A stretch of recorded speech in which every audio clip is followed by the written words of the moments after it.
யாழ்ப்பாண பல்கலைக்கழகத்துக்குள் எப்படி ஆயுதங்கள் வந்தன, அந்த ஆயுதங்கள் எந்த காலத்தில் வைக்கப்பட்டன அல்லது யாரால் அது இங்கே கொண்டு வந்து வைக்கப்பட்டன என்பது தொடர்பான பல்வேறுபட்ட விஷயங்களை இன்றைய தினம் காவல்துறை ஊடக பேச்சாளர் வெளிப்படுத்தி இருக்கிறார்.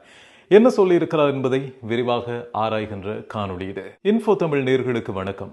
யாழ்ப்பாணத்தில் இப்போது பரபரப்பான பல விஷயங்கள் இடம்பெற்று வருகிறது. திரும்புகிற பக்கமெல்லாம் போதைப் பொருள் கைது, விற்பனையில் ஈடுபடுகிறவர்கள் கைது, மிகப்பெரிய விநியோகஸ்தர்கள் கைது, அது மட்டுமில்லாமல் கட்ட பஞ்சாயத்து, கந்துவட்டி இந்த மாதிரியான சம்பவங்களில் ஈடுபடுகின்றவர்களுடைய கைது, அது தொடர்பான விசாரணைகள் என்று சொல்லி பல்வேறுபட்ட சம்பவங்கள் நடக்கிறது. இது மட்டும் கிடையாது, அங்கு இடம்பெறுகிற மரணங்களுக்கு பின்னால் யார் யாரெல்லாம் இருக்கிறார்கள், யாருடைய தூண்டுதல்களில் இப்படியான சம்பவங்கள் எல்லாம் இடம்பெறுகிறது என்று சொல்லி இன்னும் ஒரு பக்கம் இன்னொரு விதமான கோணத்தில் விசாரணைகள் மேற்கொள்ளப்பட்டு வரும் நிலையில் பத்மே சிவந்தியினுடைய அந்த வாக்குமூலங்களின் அடிப்படையில் யாழ்ப்பாணத்தில் இருக்கின்ற பல பேரையும் தூக்கி கொண்டிருக்கிறது போலீசார் அல்லது குற்றப்புலனாய்வு திணைக்களம் என்று சொல்லி சொல்லலாம். இன்றைய தினம் ஒரு முக்கியமான விஷயத்தை காவல்துறை ஊடக பேச்சாளர் FU வூட்லர் அவர்கள் அறிவித்திருக்கிறார் ஊடகங்களுக்கு என்று சொல்லி சொல்லலாம்.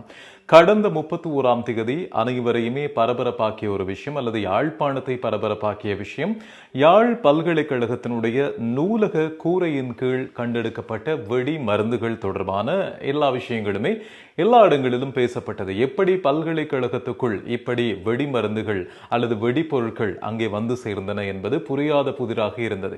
உடனடியாக போலீசார், விசேட அதிரடி படையினர், CIDயினர் என்று சொல்லி எல்லோருமே சம்பவ இடத்திற்கு விரைந்து அந்த கூரைக்கு கீழ் இருந்த வெடிப்பொருட்களை மீட்டெடுத்தார்கள். அதற்கு பிற்பாடு இன்னும் ஒரு தகவல் போலீசாருக்கு போகிறது. கோப்பாய் போலீசாருக்கு அறிவிக்கப்படுகிறது. AK-47 வகையைச் சேர்ந்த ஒரு ஆயுதம், வெடிப்பொருட்கள், மருத்துவ உபகரணங்கள் என்பன இருக்கிறது என்று அறிவிக்கப்பட்டதை தொடர்ந்து அதுவும் குறித்த தரப்பால் விசேட அதிரடி படையினர், CIDயினர், போலீசார் என்று சொல்லி சகல பேருடைய ஒத்துழைப்பின் பேரில் அங்கிருந்து மீட்கப்பட்டது. எப்படி பல்கலைக்கழக வளாகத்துக்குள், அதுவும் நூலகத்தினுடைய கூரைக்குள் இப்படியான ஆயுதங்கள் வருகிறது, யாரால் இது கொண்டு வந்து இங்கே வைக்கப்பட்டிருக்கும் என்கிற கோலத்தில் பல்வேறுபட்ட விசாரணைகள் முன்னெடுக்கப்பட்டன. ஒரு சிறப்பு குழு அமைக்கப்பட்டது, விசாரணை முன்னெடுக்கப்பட்டு வந்தது. எனவே அதன் அடிப்படையில் இன்றைய தினம் முக்கியமான ஒரு விஷயத்தை அந்த காவல்துறை ஊடக பேச்சாளர் வூட்லர் அவர்கள் சொல்லியிருக்கிறார். அதாவது விடுதலை புலிகளினுடைய காலத்தில் பயன்படுத்தப்பட்ட ஆயுதங்கள், மருத்துவ உபகரணங்கள் என்று சொல்லி நாங்கள் நம்புகிறோம்.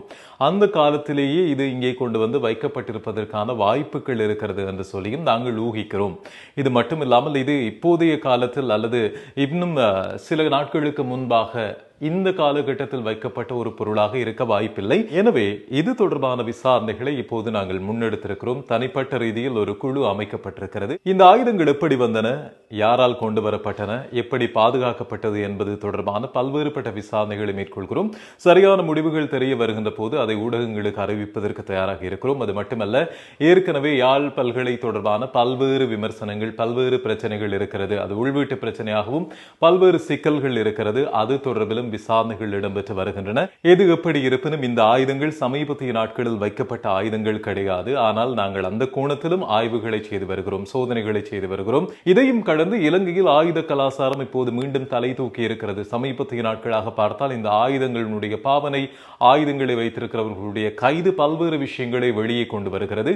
யாழிலும் இப்போது சட்டவிரோத செயற்பாடுகள் அதிகரித்திருக்கின்றன. எனவே இந்த விசாரணைகள் முடியவில்லை. எங்களுடைய ஊகத்தை இப்போது வெளிப்படுத்தி இருக்கிறோம். உண்மை என்ன என்பது கூடிய சீக்கிரம் விசாரணை முடிவுகளின் அடிப்படையில் தெரிய வரும் என்று சொல்லி FU வூட்லர் காவல்துறை ஊடக பேச்சாளர் இப்போது அறிவித்திருக்கிறார்.